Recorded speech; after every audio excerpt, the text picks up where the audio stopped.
Ndagusuhuje, aha ni kuri Dore TV show nk'ibisanzwe. Ikaze kuri Dore TV show aho mbagezaho ibiganiro bitandukanye bifasha umuntu guhindura ubuzima.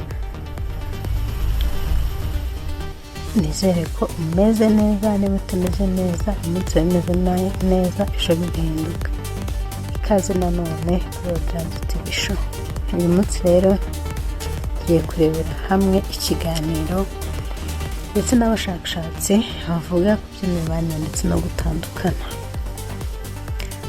Abashakashatsi n'ibyo bavuze mu gutandukana n'abantu ndetse no gutinya gutandukana n'umuntu. Reka dusimbukire ku mushakashatsi wa mbere. Nicholas Stantatas yavuze ko gutandukana n'umuntu mumaranye igihe kirekire bitera agahinda gakabije. Agahinda kandi gashobora gutera ibibazo by'imitekerereze ndetse n'imikorere y'ubwonko mu gihe kirekire. Igihe uwo muntu utakaje yari afite aho ahuriye n'urukundo ndetse n'ubuzima bwa buri munsi afite ibyo agufasha.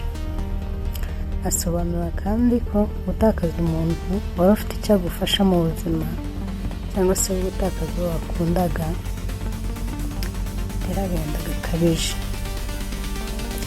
Yavuze kandi ko imisemburo nka oxytocin ndetse n'undi witwa cortisol, iyi misemburo ishobora kwiyongera mu gihe umuntu atinya gutakaza umuntu akunda, bigatuma amarangamutima akomeza kwiyongera akumva atamutakaza ku buryo bworoshye.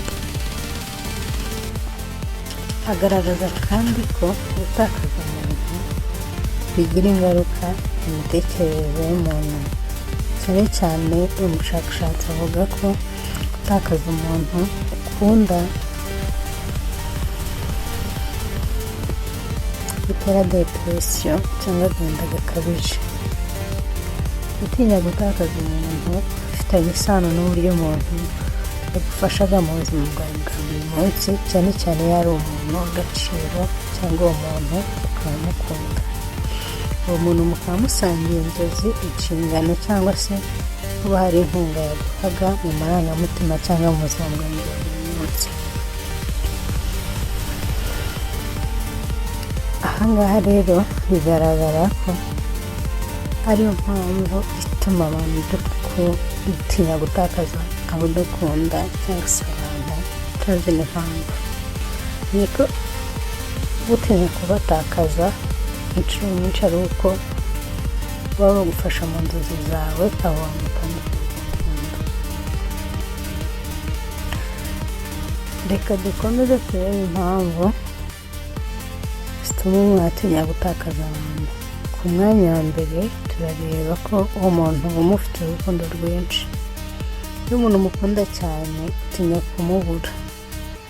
Ku mwanya wa kabiri ni ukubura ubufatanye bw'ibyo mwakoraga cyangwa se by'inzozi mwari muhuriyeho. Gusangira ubuzima, inzozi n'ibyishimo bituma utinya kumutakaza. Ku mwanya wa gatatu ni ukuba hari inkunga yagufashaga cyangwa se hari ibyo yaguhaga amarangamutima. Umuntu aba ari umutuzo n'inkunga y'igihe kirekire mu bihe bikomeye, bigatuma wumva utamutakaza. Ku mwanya wa kane ni ugutinya kuba wenyine. Ubwoba bwo gusigara wenyine mu buzima butuma utinya gutakaza umuntu wakundaga cyangwa se umuntu mufite aho muhuriye.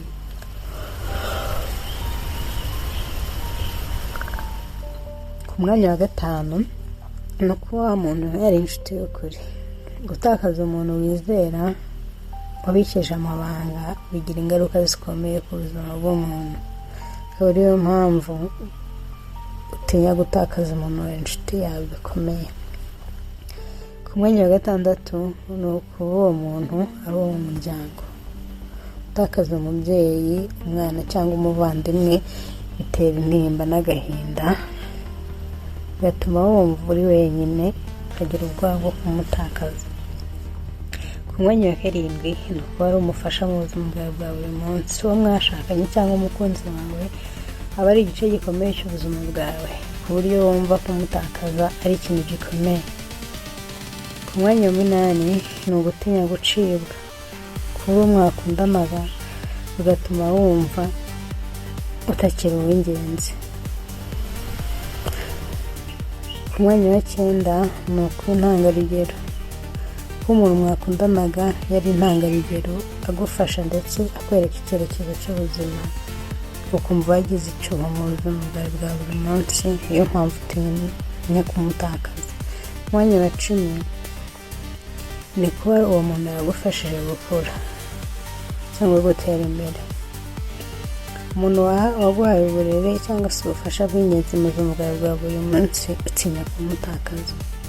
Ku mwanya wa 11 ni ugutinya gucika intege. Gutinya gucika intege bitewe n'uko uwo muntu mu buzima bwawe bwa buri munsi hari ibitekerezo by'abakugira.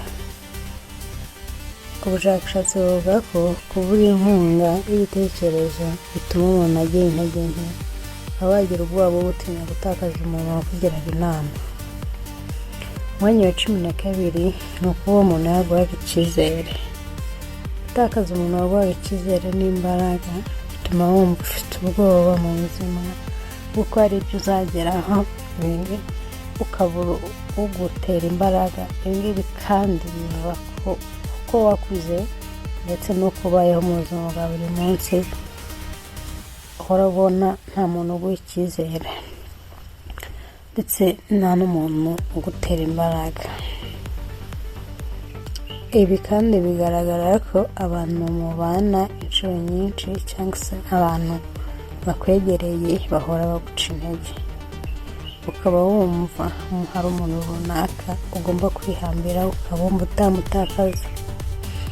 Ushobora kwibaza impamvu ushobora kumva uwo muntu niyo yagukorera amakosa utamutakaza, kubera ko inshuro imwe igeze kuguha icyizere mu buzima abandi bakwambuye. Umwanya wa 13 ni ugutinya guheranwa n'agahinda. Kubura umuntu bikagutera guheranwa n'amarangamutima.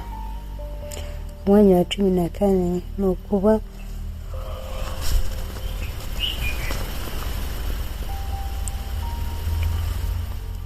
kubura uwaguhaga umutekano. Gutakaza umuntu waguhaga umutuzo n'umutekano bitera agahinda, ukumva ko ntacyo ukiri cyo mu buzima bwawe bwa buri munsi. Umwanya wa 15 ni ugutinya gucibwa mu muryango.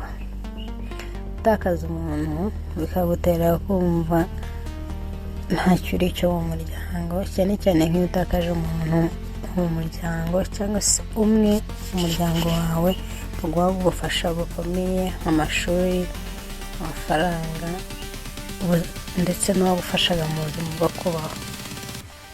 Ku mwanya wa 16 turasanga kubura waguhaga ibyishimo.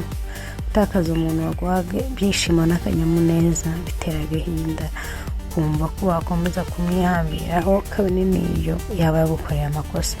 Umwanya wa 17 ni ugutinya gucibwa mu buzima. Kumva ko ubuzima butuzuye uwo muntu adahari. Ku mwanya wa 18 ni ukuba wabura uwaguhaga ubufasha. Gutakaza umuntu waguhaga ubufasha mu mibereho yawe ya buri munsi bitera igikomere, bigatuma wumva mu buzima bwawe bwa buri munsi umuntu yaguma mu buzima bwawe kabone niyo yaba yaguhemukiye. Umwanya wa 19 ni ugutinya gucibwa mu nzozi. Kuri umuntu wagufashaga mu nzozi n'icyerekezo mu kazi, mu bujyanama mu bijyanye n'akazi cyangwa se n'ibitekereza gukora, bituma wumva batinya kumutakaza. Ku mwanya wa 20 ni ukuba buri umuntu waguhaga agaciro ndetse n'urukundo. Gutakaza umuntu mwakundanaga ibi bituma wumva ufite ubwoba ndetse ukumva wamwihambiraho mpaka. Uyu munsi rero twareberaga impamvu 20 zituma umuntu atinya gutakaza umuntu, aho ku mwanya wa 20 twabonye ko ari ukubura umuntu waguhaga urukundo. Ku mwanya wa 19 ni ugutinya gucibwa mu nzozi. Umwanya wa 18 ni ukubura umuntu waguhaga ubufasha. Umwanya wa 17 ni ugutinya gucibwa mu buzima. Umwanya wa 16 no kuba ubura uwagwaga ibyishimo. Ku mwanya wa 15 gutinya gucibwa mu muryango. Ku mwanya wa 14 no kubura umuntu wagwaga umutekano. Ku mwanya wa 13 gutinya guheranwa n'agahinda. Ku mwanya wa 12 no kubura uwagwaga icyizere, gutinya kuba wabura uwo muntu wagwaga icyizere. Ku mwanya wa 11 gutinya gucika intege. Ku mwanya wa 10 no kubura uwagufashije gukura ndetse no gutera imbere. Ku mwanya wa 9 no kuba wabuze umuntu w'intangarugero. Ku mwanya wa 8 no gutinya gucibwa mu muryango ndetse n'ahantu runaka uri cyangwa ukorera. Ku mwanya wa 7 no kubura umufasha mu buzima. Ku mwanya wa 6 no kuba ufite ubwoba bwo gutinya kubura umuryango. Ku mwanya wa 5 no kubura inshuti nyakuri. Ku mwanya wa 4 no gutinya kuba wenyine. Ku mwanya wa 3 no kuba ubura inkunga y'amarangamutima.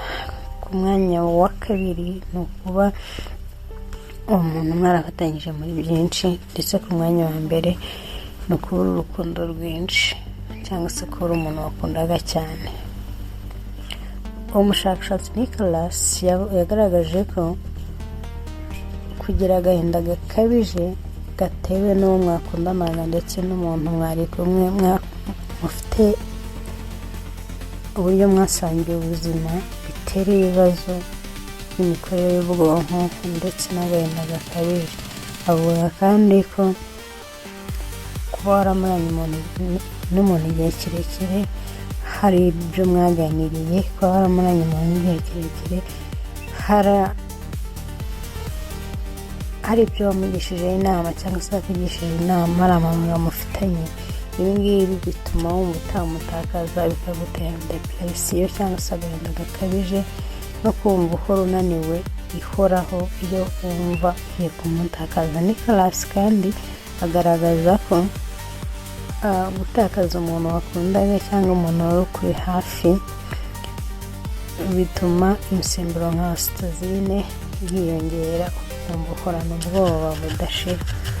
Bisobanuye ko gutakaza umuntu wakundaga ari bibi cyane, kandi ibi ngibi bituma wumva wowe wamutakaza mu buzima bwawe. Kumutakaza ari ibintu bigoye. Niyo mpamvu uyu munsi twabakusanyirije impamvu zituma umuntu agira ubwoba bwo gutakaza uwo akunda cyangwa se gutakaza umuntu mu buzima bwa buri munsi. Reka duhinira ikiganiro cyacu nakagaruka kuri Dore TV show. Yaboneka ntagiye gukora subscribe niba utarayikora, niba wari kuzikora share like comment. Tuzahurira mu biganiro bitaha naho ubutaha. Imana ibarinde.